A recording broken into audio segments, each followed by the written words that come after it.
Bonjour à toutes et à tous et bienvenue dans la chaîne de All Bullshit, la chaîne qui va mettre un terme au bullshit en informatique.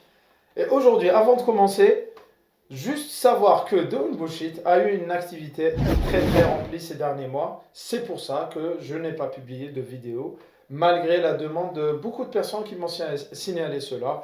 Merci beaucoup, mais on va reprendre le fil et des fils avec des sujets très intéressants. Aujourd'hui, numéro spécial pour informaticiens uniquement. Et on a aussi un invité spécial, Imad Ben Saïd. Merci pour l'invitation, Rafik. Très content d'être dans ta chaîne. Très content aussi. Donc, moi, oui, c'est Imad Ben Saïd. Je suis architecte cloud. Donc, je représente Uni5. Uni5, on est partenaire Microsoft. Voilà, tout ce qui est Azure, solutions et Kubernetes, AKS, ça fait partie de notre expertise. On va partager un petit retour d'expérience et expliquer, vulgariser comme tu aimes bien faire. Oui, très bien. Très heureux que tu aies accepté l'invitation, Imad. J'y hésitais au départ, mais je me suis dit, allez. Oui, c'est un honneur de venir ici. Oui, après, Imad, il a accepté. Il m'a dit, on va essayer de simplifier aujourd'hui Kubernetes. Kubernetes, et on va même parler du Kubernetes sur le cloud natif. C'est un peu l'expertise qu'on a. Exactement. Du coup, avec Imad, il va essayer de nous simplifier. Kubernetes dans le cloud natif. Déjà, on a 3 mots là. Oui, on va tout expliquer. L'étape par étape. Buzzwords, tu connais le principe de la chaîne. Je sais, avec toi. Attention, natif, il faut expliquer ce que c'est natif. On va je sais qu'il faut faire attention avec toi. T'inquiète pas, on va aller étape par étape. On va essayer de vulgariser, simplifier, bien sûr. Très bien, Imad. Donc, très heureux, encore une fois, que tu sois là avec moi. Et là, on va juste parler contexte un peu. Avant le monde du cloud natif, Kubernetes et tout, parce qu'en fait, c'est des termes, quand on les entend, quand on n'est pas spécialiste, on est software ou infra ou autre, Kubernetes, c'est un peu une boîte noire. Mais avant l'avènement du cloud natif Kubernetes, qu'est-ce qu'on avait en fait? Alors, pour la petite histoire, donc, avant de parler déjà de Kubernetes, il faut parler de containerisation. D'accord. Parce que Kubernetes, c'est un orchestrateur de containers. Donc, c'est quoi le container? Rapidement, donc, voyez-le comme une boîte. Vous prenez votre application, vous mettez votre application dans cette boîte, vous lui mettez tous les ingrédients dont elle a besoin pour tourner. Exemple, vous avez un script C#, vous mettez le .NET Core, bien sûr l'OS derrière, soit Ubuntu, soit Linux, soit Windows, et c'est tout. Donc on a un OS qui tourne avec tout ce qu'il faut pour faire tourner une application .NET Core, mais le minimum. Pourquoi on fait ça? De cette façon, on peut instancier l'application rapidement. Donc s'il y a une charge qui arrive, on peut instancier rapidement. Avant la containerisation, on a aussi la VM, Virtual Machine. Les machines virtuelles. Donc voilà, Virtual Machine, c'est qu'on a un hyperviseur, on virtualise on a un hardware, on virtualise le CPU, la mémoire, mais on installe tout un OS. Ça, c'est assez long quand même à monter. Par contre, le container, c'est ciblé application. Voilà un peu rapidement, c'est quoi les containers? Oui. T'as une question ou... Non, c'est juste pour faire le parallèle aussi, parce que il y a des javaïstes aussi qui nous regardent. C'est pour faire le parallèle avec C#, .NET. On peut aussi faire le parallèle avec un JDK. Un JDK, Java JDK, une image OpenJDK avec du code écrit en Java qui est déployé directement sur un conteneur. Toi, tu as toujours un problème quand je parle Microsoft, .NET, il faut que tu me parles de... On essaie de servir tout le monde dans cette chaîne et c'est pour ça... Oui, allez, on va prendre un terrain neutre, Python. Tu fais un script Python, tu installes le Python lui-même, c'est très léger. Avec le code associé. Tu mets le code, tu lui donnes dans le fichier Dockerfile, tu dis voilà mon fichier Python, tu mets une image de base, où tu mets qui installe Python derrière pour qu'il puisse être compilé. Et la sauce elle part. Voilà, tout le monde est content. Ce que tu veux, voilà. L'idée c'est que tu as ton applicatif avec tout ce qu'il faut derrière. C'est ça qu'il faut retenir pour vulgariser un peu la containerisation. C'est très simple. Maintenant qu'on a compris la containerisation, on passe à Kubernetes. Kubernetes c'est un orchestrateur. Comme j'ai dit tout à l'heure, on utilise une image la plus légère possible. C'est pour pouvoir pomper, instancier rapidement. Plusieurs instances pour répondre à une charge. Et pour pomper justement rapidement, c'est là où Kubernetes rentre en jeu. C'est un orchestrateur. Il sert principalement à ça, c'est pour scaler et répondre à une charge. Vous avez une application de e-commerce par exemple, Black Friday, il y a des clients qui viennent d'un seul coup, ils peuvent commander et du coup on peut répondre à la charge avec un scaling. On appelle ça le scaling horizontal. Scaling, c'est s'adapter à la charge en dupliquant le conteneur, c'est ça? Alors il y a deux types de scaling. Scaling vertical et horizontal. Le vertical, c'est quand vous rajoutez les ressources à votre machine. Ça veut dire que vous augmentez le CPU, vous augmentez la mémoire. Parce qu'un conteneur, on peut lui allouer aussi une mémoire et un CPU. Hein. Mais ça, c'est pas très intéressant. Nous, on veut dupliquer les conteneurs, comme tu as dit, le nombre de conteneurs. Et ça, c'est du scaling voilà, je me suis confondu. Horizontal, pardon. Horizontal, Donc vertical en termes de ressources, horizontal, c'est en termes de nombre de conteneurs.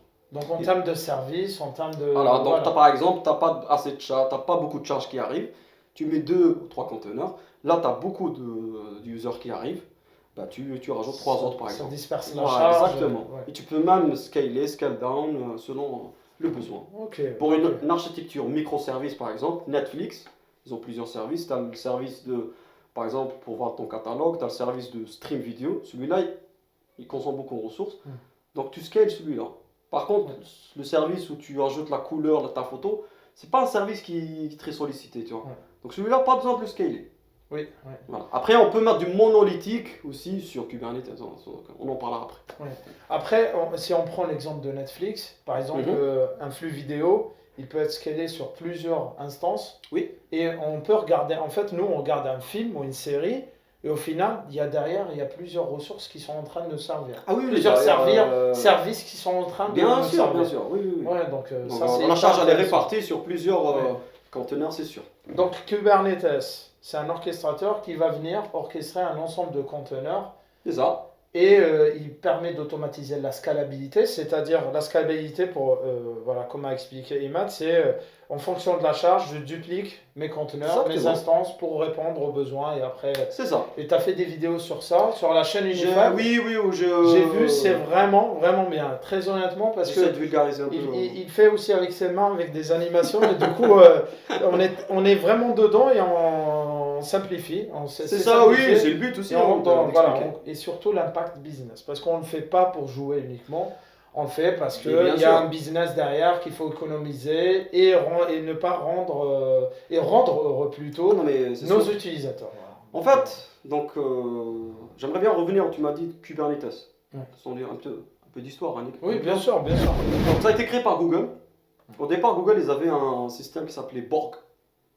Borg, bon, ceux qui connaissent Star Trek, les Borg, c'est des méchants robots qui manipulent tout le monde et tout. Donc, ils l'ont appelé Borg. Parce que lui, il manipulait toutes les machines, tous les services Google à l'époque. Ils ont voulu faire un orchestrateur orienté applicatif. Et c'est là où Kubernetes a commencé. Mais au départ, il ne s'appelait pas Kubernetes. Il a été pitché sous le nom Seven of Nine. Seven of Nine, c'est un personnage, c'est une femme qui est mi-Borg, mi-humain. D'accord. Ils sont inspirés de ça. Mais le nom, il n'est pas passé. Du coup, ils se sont dit, à la fin, ils ont mis Kubernetes. Kubernetes, en grec, ça veut dire, je crois, celui qui pilote. C'est pour ça qu'il y a le... Comment on appelle ça, gouvernail, le truc des bateaux, là. J'oublie ça. Le tribord, je sais plus. Non. Bref, tu mettras le logo. Et c'est pour ça, quand tu comptes, il y a 7 barres en fait.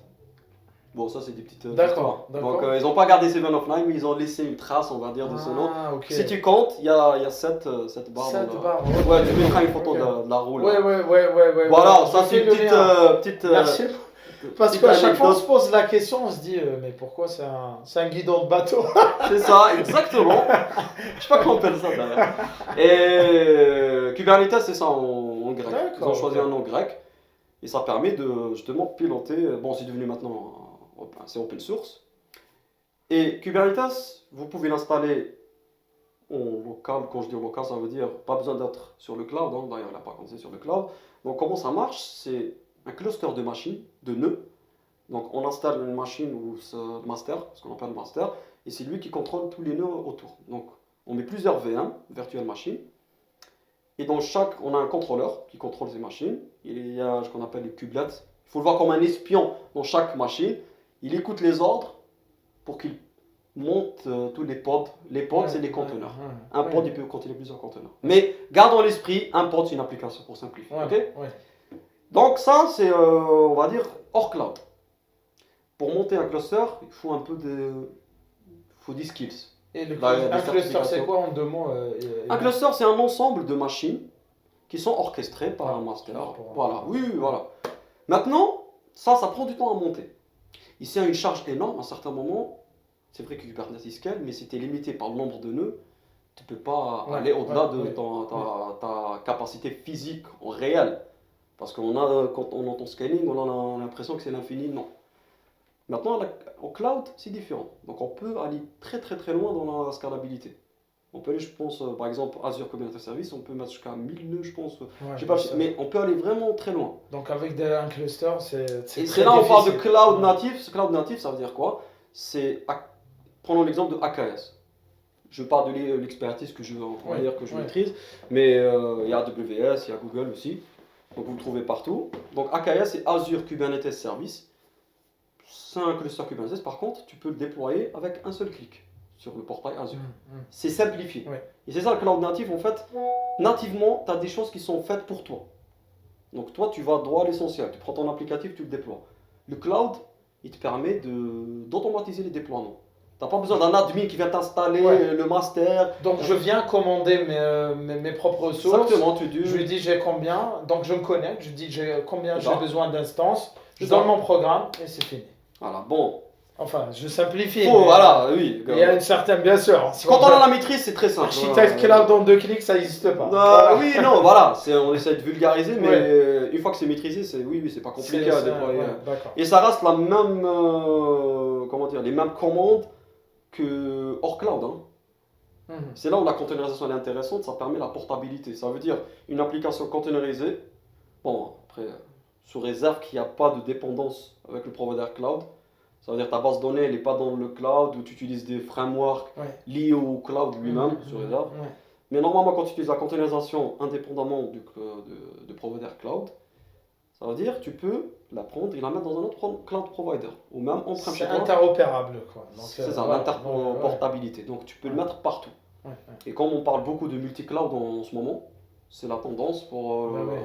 éviter le vendor locking et tout. Vendor locking. Donc, c'est une solution qui va être de plus en plus utilisée. C'est pour ça, Oui. si tu vois Gartner, ils disent que les projets de containerisation, surtout avec Kubernetes, ça va être de plus en plus demandé en fait. utilisé. Demandé, oui. Ouais.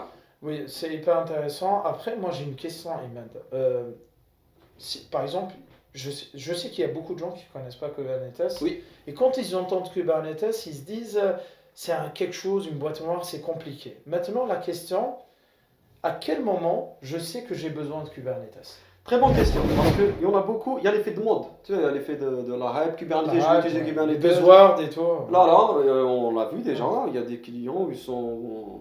Putain, il suffit d'un consultant hein, qui dit... il suffit qu'il sait parler, Ouais, et là, il arrive à convaincre tout le monde. Voilà, c'est le Ils vont but de tous- la chaîne. En fait. Voilà, ils vont tous ces... franchement, ça, c'est sur le coup, c'est On le bon. voit tout le temps. Ouais. Faisant du Kubernetes, c'est magnifique et tout, ils font ça, le gars, il part. Sauf que l'équipe, elle se retrouve avec une techno qu'ils ne maîtrisent pas, et peut-être c'était même pas justifié. On utilise Kubernetes, bon, il y a plusieurs use cases. Mais Un use principalement, case simple. par exemple. un use case simple, c'est que, supposons que, parlons de migration cloud, allez, une société, elle a des serveurs en local, voilà, dans son, on va dire, elle a des serveurs chez elle. Et ils ont besoin de scaler. À l'international, il y a une forte demande, ils ont beaucoup d'applications. Allez, ils ont dit, là, ça va pas tenir. Ouais, donc ils ont commencé avec 100 utilisateurs, Là, une seule instance dans un cluster, Exactement. ça marche très bien. Là, on a d'un coup, 10 000, on a réussi à vendre, marketer notre site, notre marque, Ça a on a 10 explosé. 000 utilisateurs. Qu'est-ce qu'on fait du coup? Qu'est-ce qu'on fait? On achète des serveurs, le temps de les commander. Il faut les mettre là, écrire la demande, remplir les formulaires, envoyer. Attendre, les installer, Attendre la les porter, commande, le ouais. porter, l'installer et tout. C'est pas. Et C'est peut-être pas- le projet il va pas réussir aussi. Ouais, il y a un time to market qu'on est en train Voilà. sur lequel on est en Donc train on de voit mettre- que c'est un peu. Ouais. C'est là où le cloud, on va dire, apporte son plus. C'est qu'on peut commander des machines et on peut les déprovisionner quand on veut. hein. Donc c'est ça un peu C'est l'avantage. ça la puissance du cloud. Voilà. aujourd'hui. Donc là, il y a un intérêt, il y a une motivation qui est claire pour aller sur le cloud. Kubernetes, pourquoi? On a, par exemple, supposons qu'on a 30 applications. Et on veut qu'ils sont déjà containerisées, par exemple. Ou pas. On peut migrer assez rapidement. Si elles sont déjà containerisées, hein, supposons. On peut migrer sur le cloud, Cloud, ouais. déjà. Il faut 10 skills quand même, hein. Et on met AKS par exemple, pour Azure Kubernetes Service, pardon. Et là, ça te permet d'avoir une scalabilité rapidement. Parce que tu peux avoir autant de nœuds que tu veux. Et tu peux t'adapter à ta charge. Si tu n'as pas beaucoup, tu scale down ou scale up. D'accord. Donc tu peux dire, je veux avoir 10 machines le matin et le soir 2 machines. Et comme ça, tu ne payes pas tout. Donc, il y a une simplicité. Je dirais pas facilité, parce qu'il y a du travail Ah oui, derrière. oui, Il oui, y a une simplicité de scaler rapidement c'est ça. en C'est containerisant un dans le cloud. orchestrateur. Parce que je vais commander, je vais louer des instances en ligne. Et d'ailleurs, sur le cloud, il y a une vidéo que j'avais publiée il y a quelques temps qui explique ce que c'est le cloud. Vous pouvez aller vérifier, elle s'affiche quelque part là. Et vous pouvez cliquer, aller voir ce que c'est le cloud déjà. Le mot cloud, ça c'était la petite parenthèse. Du coup, Imad, là, on a parlé de ce que c'est Kubernetes, à quoi il peut me servir, la scalabilité. Donc, j'ai une instance simple. D'un coup, j'ai énormément d'utilisateurs. Je dois trouver des solutions. Je pense à Kubernetes, au cloud. Et du coup, derrière, on se pose la question du coût, de Oui, l'investissement, bien du sûr, bien sûr. business. Parce qu'en fait, j'investis pour avoir du business derrière. Et ça, comment je peux faire ce choix-là par rapport au coût? Comment je peux convaincre les sponsors, les clients, les directeurs pour leur dire, OK, aujourd'hui, on va déployer sur le cloud via Kubernetes. Non, mais très important. En fait, c'est que le coût, il est très important parce qu'on fait du business, il faut que ça soit rentable. Sinon, ça sert à rien.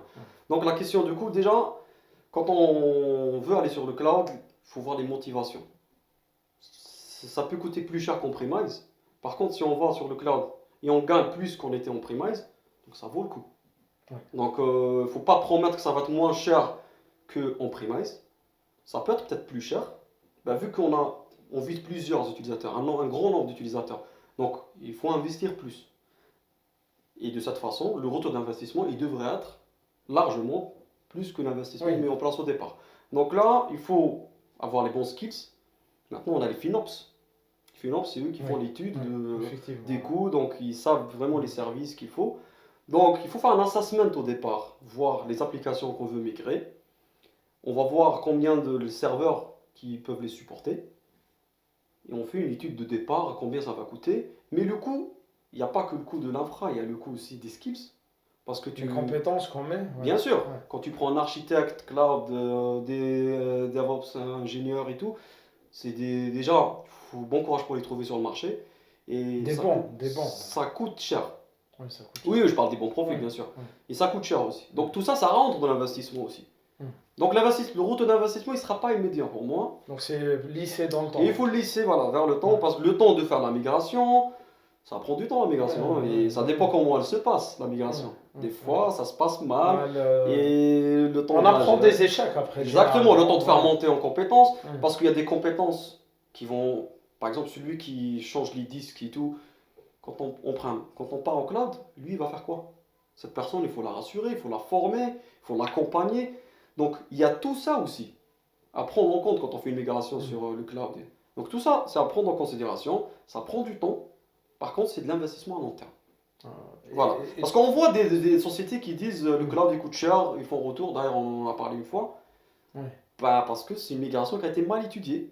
Si ça ne vaut pas le coup d'aller sur le cloud, bah, il ne faut pas aller au cloud. On a LinkedIn, qui a été racheté par Microsoft, mais ils ne veulent pas aller sur le cloud. C'est un peu contradictoire, mais ils n'ont pas le besoin. Il n'y a pas ce besoin. Il n'y a pas le besoin, qu'ils restent là où ils sont. Oui, parce que moi j'adhère à ce discours complètement. C'est ça. Parce que derrière, il ne faut pas se dire qu'il y a le cloud, on va juste y aller pour dire qu'on est cloud, qu'on fait du Kubernetes. Il faut le faire en fonction du besoin, en fonction de l'investissement qu'on a, parce qu'on a des clients qui ne veulent pas trop investir, et on doit respecter leur investissement pour leur offrir. Par contre, il faut relever les points d'attention pour le client, lui dire, OK, si on n'investit pas tant, si on a une surcharge, la scalabilité, elle ne va pas être immédiate. Donc, il y a une possibilité d'une perte d'un dump de market un peu qui va être sur lequel on va faire le focus un peu. C'est simple, le management, il faut avoir un discours un peu adapté, il ne faut pas que ça soit technique. On peut lui dire, là, quand on veut partir sur le cloud, il faut casser les silos, c'est important. Il faut que tout le monde travaille ensemble, même l'équipe marketing. Donc on peut dire aujourd'hui, on vise 100 000 personnes par exemple. Demain, on veut viser l'objectif commercial, il est x10. Si les commerciaux font leur travail, il faut que toute la chaîne suive. S'ils ramènent 1 million d'utilisateurs sur une plateforme qui absorbe que 100 k d'utilisateurs, bah, ça ne marchera pas. On va perdre d'utilisateurs même, hein, parce que les gens ils vont venir, le site ne marche pas, personne ne va acheter. Mais là, il faut que tout le monde travaille ensemble et que le besoin qui va ramener à la migration du cloud. Donc le marketing, il dit, nous, on veut 1 million d'utilisateurs. Tout le monde est content. L'infra, ils vont dire, attention, nous, on supporte 100 k. Comment on fait pour supporter 1 million? Bah, il y a le cloud. Et là, c'est une motivation claire déjà. Il y a l'exemple de M6 Play. Ils ont fait un Rax, très bon Rax, d'ailleurs, vous pouvez le trouver sur Internet, où ils avaient leur solution de M6 Play. De streaming TV. Voilà, TV exactement, streaming, c'est ça.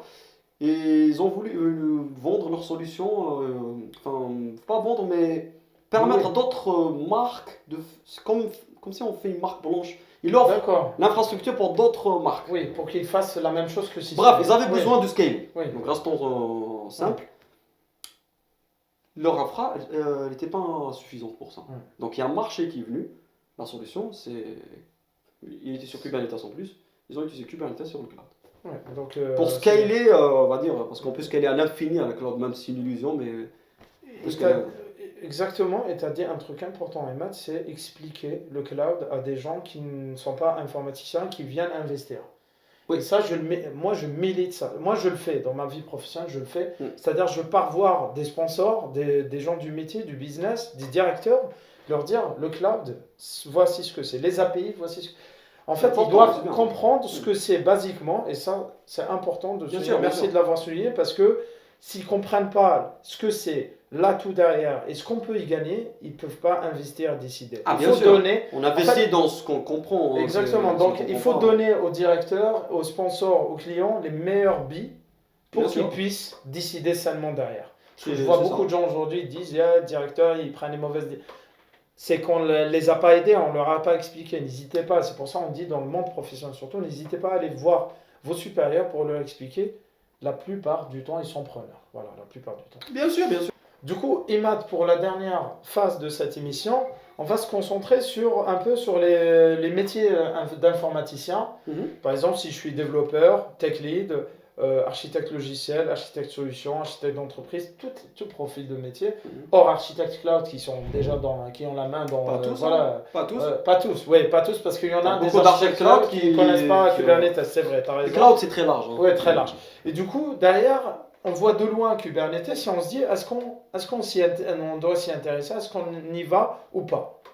Quels sont tes conseils par rapport à ça? Par exemple, je vais te donner 3 profils. Un profil développeur web qui fait que du Java, Angular, .NET par exemple, Python. Voilà, pour diversifier un peu tout le monde. Je prends un architecte d'entreprise qui est stratégie entreprise et tout. Je pense pas que ça l'intéresse trop. Voilà, tu donneras ton avis. Et aussi un architecte cloud qui est dans le cloud mais hors Kubernetes. On va commencer par un développeur web, par exemple, qui fait du Java Angular. Quand il voit Kubernetes de loin, quels sont tes conseils, toi, par rapport à ça? Alors, donc, généralement, les développeurs, eux, ils développent leur code, ils poussent dans des pipelines, après ça atterrit. Normalement, ça ne les suit pas. Mais là, moi, je suis un peu le marché. Là, franchement, les compétences, on va dire, le marché demande des compétences plus poussées. On était développeurs, toi et moi, on a fait ça. Il faut être curieux. Franchement, il faut s'intéresser à tout. Il ne faut pas s'éparpiller. Mais pour moi, un développeur, maintenant, il doit s'intéresser au DevOps. Quand je dis DevOps, bon, je fais attention dans ta chaîne quand même, toi. DevOps, c'est une culture, bien sûr. Mais je parle d'intégration. Donc, s'il travaille dans un projet où il y a de la containerisation, il faut s'intéresser à comment Kubernetes fonctionne, comment, dès que je pousse mon code, qu'est-ce qui se passe, l'image, où est-ce qu'elle est stockée, comment je sécurise mon image. Parce qu'il y a un truc très important, quand on fait du Kubernetes, ou AKS, peu importe, il y a un mindset à mettre en place. Donc ça peut être un autre sujet, comment adopter Kubernetes à l'échelle du groupe. Parce que j'ai déjà travaillé sur ce sujet-là. Donc je peux te faire un bon rex. Du coup, ce qu'on a constaté quand on a commencé Kubernetes, c'est que il faut que le dev, l'intégrateur, DevOps ingénieur, l'architecte, la sécurité, network, tout le monde. Tout le monde doit bosser ensemble. Oui, oui, Pourquoi? effectivement. Parce que quand on fait du cloud natif AKS par exemple, c'est très rapide, c'est très pratique. Par contre, le spectre d'attaque de sécurité, il est plus large. Oui, il peut venir de partout. De partout. Ouais. Quand je dis de partout, donc quand on veut sécuriser un AKS par exemple, ou un EKS, pareil, hein, il faut sur toute la chaîne, à partir du développement jusqu'à l'infra. Donc tout le monde doit être conscient déjà, formé, sensibilisé. Là, c'est l'équipe sécurité qui doit faire son travail. Donc une approche DevSecOps. DevSecOps, c'est quoi? C'est que on commence à pratiquer la sécurité à partir de dev. Des bonnes pratiques, je dis n'importe quoi, par exemple, il faut faire attention aux bibliothèques. On décompose du code, on fait une analyse statique du code, s'il n'y a pas de vulnérabilité. Ensuite, on scanne l'image pour voir si une image certifiée, il n'y a pas de... Ouais. Il faut Ouais. utiliser une image de base hardenée. Là, c'est l'équipe Sécu qui vont s'occuper de ça. Signer, par exemple, l'image. Comme ça, on sait elle vient de nous, elle ne vient pas d'ailleurs. La stocker. Bref, il y a plusieurs pratiques à faire. Donc, on doit s'intéresser à tout.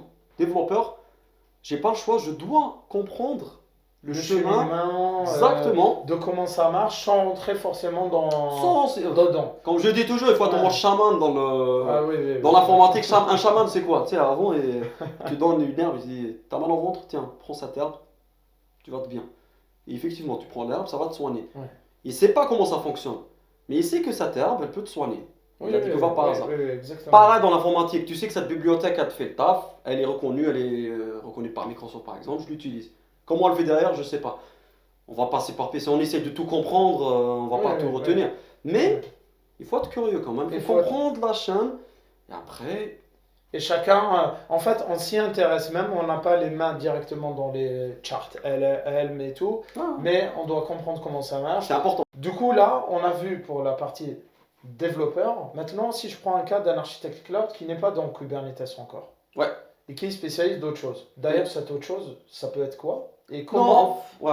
voilà, et comment peut-être s'intéresser à Kubernetes? Qu'est-ce qui peut apporter Kubernetes à un architecte cloud qui ne fait pas du Kubernetes? Bah, il doit apprendre, il va s'adapter. Parce que déjà, il doit se documenter, il doit le poker.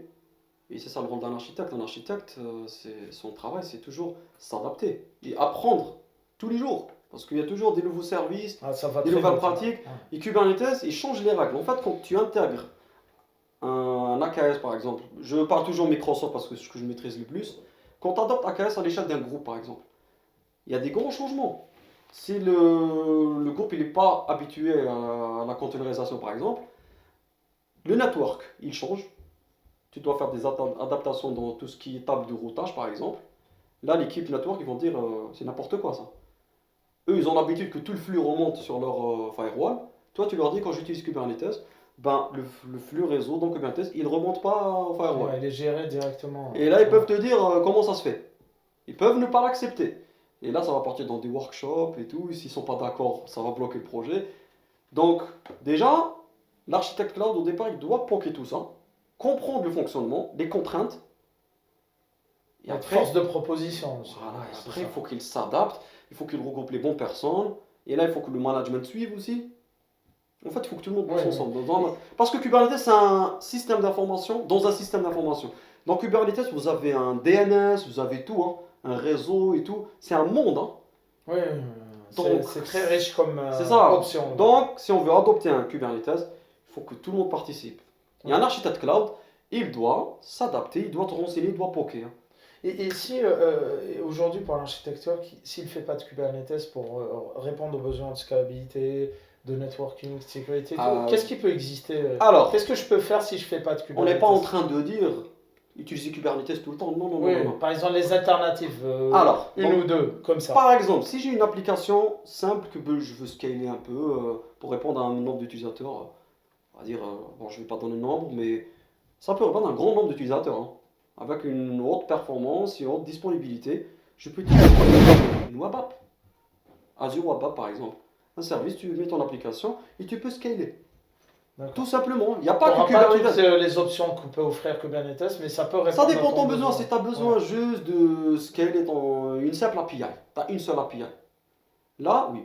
Mais demain, tu me dis, tu as une architecture microservice où tu veux scaler certains services, mais pas tous. Là, c'est bien de rationaliser tout dans un seul truc, tu vois. Ouais, Là, d'accord, je pense que d'accord. Kubernetes, il va t'aider. Il va répondre Par aux contre, si besoins. tu as deux API, Ouais. ça sert à rien d'aller sur Ouais, Kubernetes, ouais, franchement, parce ouais. que il faut savoir que Kubernetes, il faut le maintenir, il faut le mettre à jour, il faut le monitorer, et il faut des ressources pour ça, des Ouais. skills. En sécurité, il faut faire attention sur toute la chaîne, comme on l'a dit. Il y a de l'investissement, attention, hein. Hmm. Ça sert à rien. Oui, d'accord, Voilà, tu d'accord. vois. Non, non, non, non, non. Donc On il peut faire de la faut. scalabilité. Il y a le serverless, il y a le serverless. Oh là là, je dois tout expliquer dans ta chaîne, tu vois. Je sais que tu me regardes. Attention, serverless. T'as On fait une a séance. promis d'en parler, mais on n'en a pas parlé encore. Bah écoute, je te la. Serverless, voilà. C'est juste. Par exemple, je fais une fonction qui fait A plus B. Je l'héberge pas sur un serveur. Elle existe nulle part. Dès que j'ai la demande, elle est instancée. Le moment de Un traitement, calcul et après un elle setup. disparaît. Ouais. Voilà, rapidement, c'est ça. On fera Et on on paye fera ce une qu'on nuance. consomme. C'est ça ce qui vient avec serverless.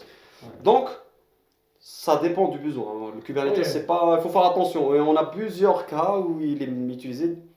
C'est comme si tu sors, Mal, tu sors mal un, utilisé. tu sors un tank pour tuer un Ouais, moustique, tu vois. ouais.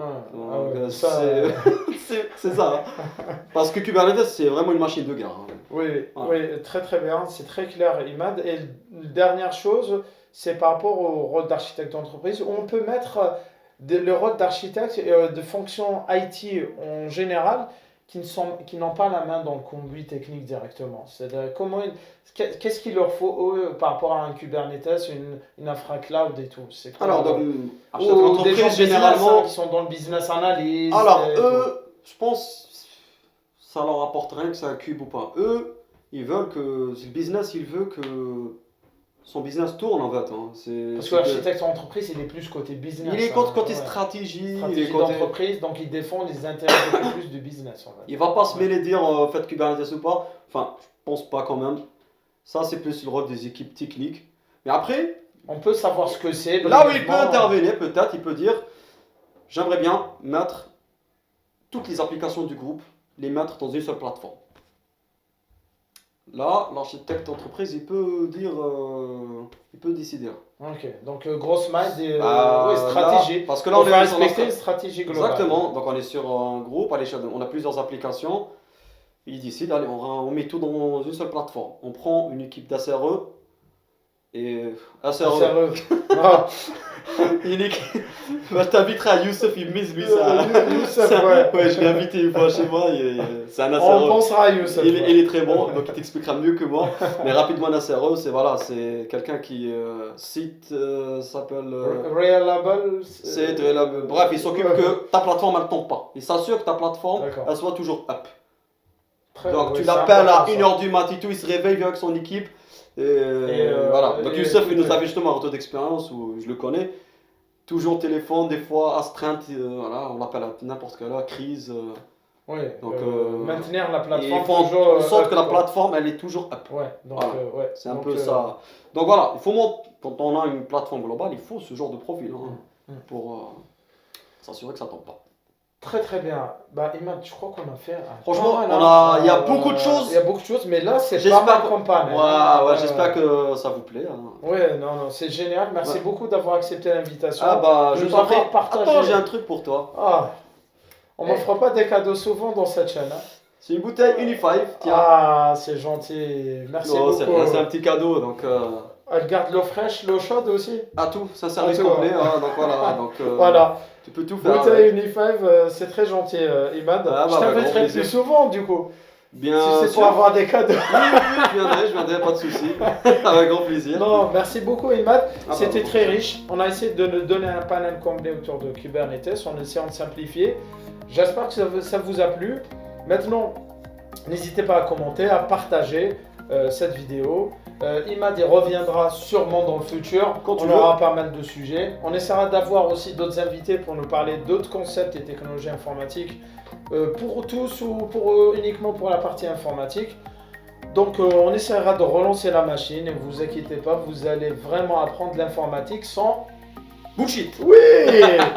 Allez, je vous dis à bientôt, merci beaucoup, partagez, parlez autour de vous et je vous promets que ça va être une suite de folie, on va dire. Donc partagez et je vous dis au prochain numéro et surtout prenez soin de vous et que De La bullshit fin. avec vous. Ouais, le bullshit soit avec vous. Ouais. Donc la fête du bullshit en informatique commence. Merci Imad et à Allez, bientôt. ciao ciao.